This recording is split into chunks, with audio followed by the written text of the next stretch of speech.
ఈ మధ్య కాలంలో ఇటువంటి విషయాలు వింటున్నప్పుడు చాలా బాధ కలుగుతుందండి. దీని గురించి వింటూ మాట్లాడకుండా ఉండలేకపోతున్నాను. భార్య సమస్తము విడిచిపెట్టి, కుటుంబాన్ని విడిచిపెట్టి, అందరినీ కాదని భర్త దగ్గరికి వస్తుంది. భర్త ఏమో మొదట్లో బాగానే ఉంటాడు, కానీ కొన్ని రోజులు అయిన తర్వాత బయటనో ఆఫీస్లోనో ఎక్కడో ఒక స్త్రీ, పరాయి స్త్రీ మధురమైన మాటలు, తీపి మాటలు, మాయ మాటలు, అక్కరగలిగిన మాటలు మాట్లాడినప్పుడు నా భార్య కంటే తినే బెటర్ కదా. ఒకవేళ ఇప్పటికే బిడ్డలు పుట్టినట్లయితే బిడ్డని, భార్యల్ని వదులుకోవడానికి సిద్ధపడి ఈ పరాయి స్త్రీలతోటి కాపురం పెట్టడము ఏమాత్రము సరైందేనా?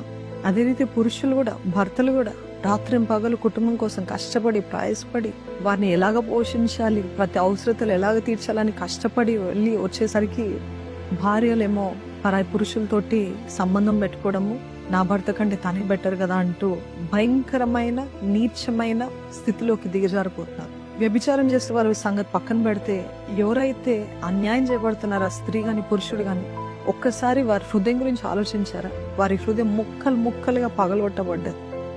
నేనేం తప్పు చేస్తాను, నాలో ఏం లోపం, నాలో ఏం బలహీనత, అసలు నేను ఎందుకు పుట్టాను, అసలు నేను ఎందుకు బ్రతుకుతున్నాను అనే ఇటువంటి ఆలోచనలే. ఎందుకంటే సమస్తము వాళ్ళ భర్తలకు, భార్యలకు అప్పజెప్పేసుకున్నారు.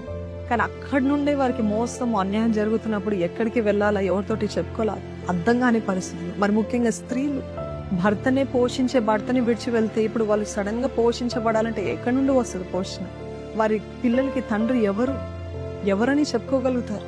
అట్లాంటి పరిస్థితుల్లో అన్యాయం చేయబడుతూ ఎటు తోచని పరిస్థితుల్లో ఆత్మహత్యలకి, లేకపోతే జీవితం అంతా నాశనం చేసుకోవడానికి గురవుతున్నారు. ఎందుకు అంటే, because the man and the women are selfish. when they're selfish and they went after their own heart's desires. కానీ వాక్యం తెలియజేస్తుంది, హెబ్రీయులకి రాసిన పత్రిక 13:4 వివాహము అందరూ గౌరవించేదిగా, దాంపత్యము పవిత్రంగా ఉండనివ్వండి. లైంగిక అవినీతి పరులను, వ్యభిచారులను దేవుడు శిక్షిస్తాడు. ఇంగ్లీష్ లో ఎట్లుంటది అంటే, marriage is to be held in honour among all, something regarded as something of great value, and the marriage bed undefiled by any sexual sin, for God will judge the sexually immoral and adulterous.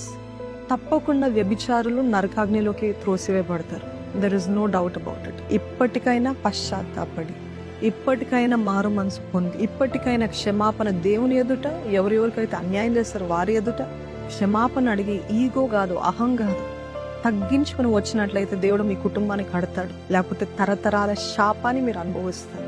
అదేవిధంగా మీరు అన్యాయం చేయబడిన వారైతే నమ్మండి, ఇది మీ తప్పు కాదు.